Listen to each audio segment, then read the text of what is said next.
ಗ್ರಾಹಕರು ದೂರವಾಣಿ ಮುಖಾಂತರ ಕರೆ ಮಾಡಿ ಸ್ಪ್ರೈಟ್ ಅಲ್ಲಿ ಹುಳ ಇದೆ, ನಾವು ಸ್ಪ್ರೈಟ್ ತಗೊಂಡು ಕುಡಿಯೋಕ್ಕೆ ಅಂತ ಸ್ಪ್ರೈಟ್ ತಗೊಂಡಾಗ ಹುಳ ಇದೆ ಅಂತ ನನಗೆ ದೂರವಾಣಿ ಮುಖಾಂತರ ತಿಳಿಸ್ತಾರೆ.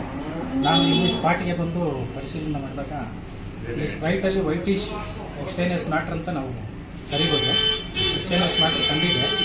ಹಾಗಾಗಿ ಇದನ್ನು ನಾವು ಇಲ್ಲಿ ಸುಮಾರು ಒಂದು 24 ಬಾಟ್ಲು ಇದರದ್ದೇ ಸೇಮ್ ಬ್ಯಾಚ್ನಲ್ಲಿ 24 ಬಾಟ್ಲು ಇರೋದ್ರಿಂದ ಅವ್ನು ಸಾರ್ವಜನಿಕರಿಗೆ ಮಾರಾಟ ಮಾಡಬೇಡಿ ಅಂತ ನಾನು ಈಗಾಗಲೇ ಈ ಟೀ ಸ್ಟಾಲ್ ಅವ್ರಿಗೆ ಹೇಳಿದ್ದೀನಿ.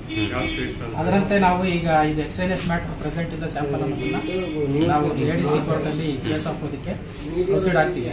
ಆನಂತರ ಈಗಿರ್ತಕ್ಕಂಥ 24 ಬಾಟ್ಲನ್ನ ನಾವು ಲೀಗಲ್ ಸ್ಯಾಂಪಲ್ ಅಂತ ಕಾನೂನುಬದ್ಧವಾಗಿ ಲೀಗಲ್ ಸ್ಯಾಂಪಲ್ ಕಲೆಕ್ಟ್ ಮಾಡಿ ಅನಾಲಿಸಿಸ್ಗೆ ಲ್ಯಾಬ್ ಕಳಿಸ್ತೀವಿ ಸರ್.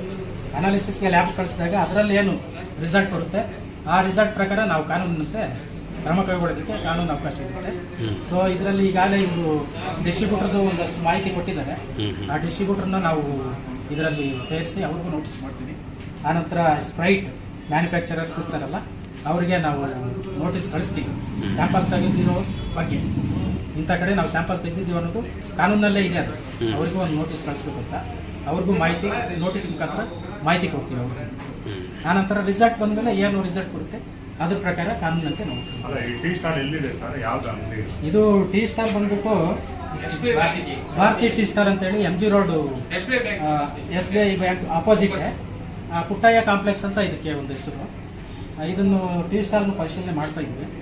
ಅದರಲ್ಲಿ ಲೈಸೆನ್ಸ್ ಇದೆಯಾ, ಸ್ವಚ್ಛತೆ ಇದೆಯಾ, ಅದನ್ನು ಸ್ವಲ್ಪ ನಮಗೆ ಒಂದು ಆ್ಯಪ್ ಇದೆ, ಫಾಸ್ಕರಿಸ್ ಆ್ಯಪ್ ಅಂತಿದೆ. ಅದರಲ್ಲೂ ನಾವು ಎಂಟ್ರಿ ಮಾಡಿ ನಾವು ಇನ್ಸ್ಪೆಕ್ಷನ್ ಮಾಡಿನೇ ಸ್ಯಾಂಪಲ್ ತೊಗೊತಾ ಇದ್ದೀವಿ ಸರ್. ಆ ಥರ ಏನಾರ ಇದರಲ್ಲಿ ಕಂಡು ಬಂದರೆ ನ್ಯೂನತೆ ಕಂಡು